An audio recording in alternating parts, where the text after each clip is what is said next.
Today, guys, we're going to go explore a fort that is actually off limits for foot traffic. Look at this guy here.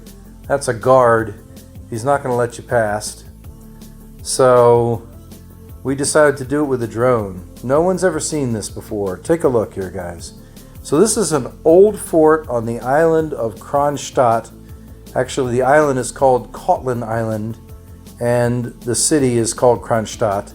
It's off the coast of Russia, and this particular fort and the ones around the island were used to defend Russia against attack back in the age of tall ships, you know, sailing, cannon, this kind of thing.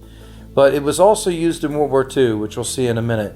Now here we get closer to the fort. Take a look here, guys.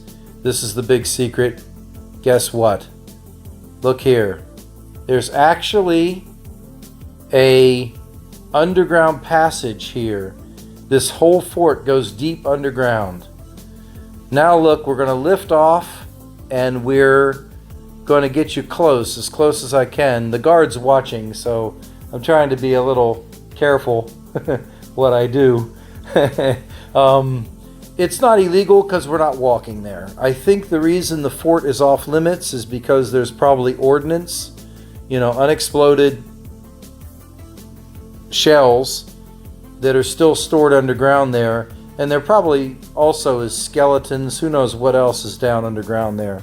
So it's a whole underground complex. There is one that is offshore a little bit further straight ahead of us here, which you can't see in the video. There's another island with a fort on it.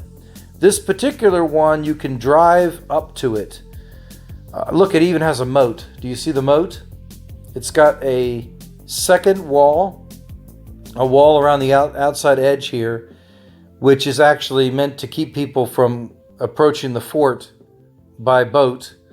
And of course, they would shell the hell out of you while you were coming up and attacking. As far as I know, these forts never fell. I would like some information on that, but what I've looked into is that this particular island was bombed by many people, but it never was lost to the Russians. It was bombed by the Germans also, but they never actually lost this fort. And now it's not in use, obviously, with missiles and everything. The ranges that these guns could shoot at were not enough. I'm going to show you a couple things here. Look at this pillbox. There's a pillbox right here, World War II pillbox, and behind it is actually a gun emplacement with a gun on a rail, more like a cannon or a howitzer. Probably that wasn't used in World War II. That's a gun emplacement there. Pretty neat stuff, yeah?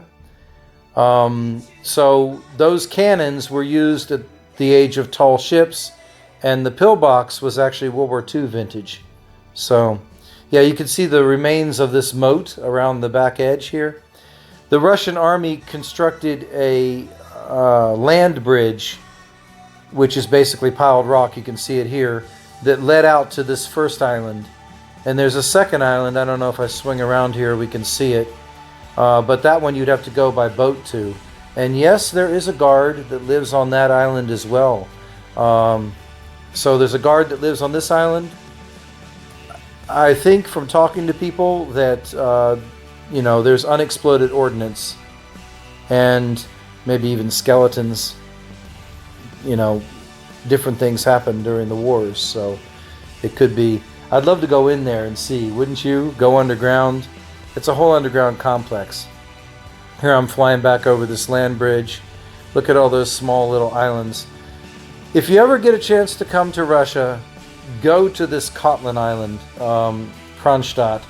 It's off the coast of Russia next to St. Petersburg. You can literally drive there. There's a road that goes there now. It's brand new. And this island is awesome because it feels a little bit of a mix between Russia and Europe. And it's got really nice feelings to it. It's very beautiful too, as you can see.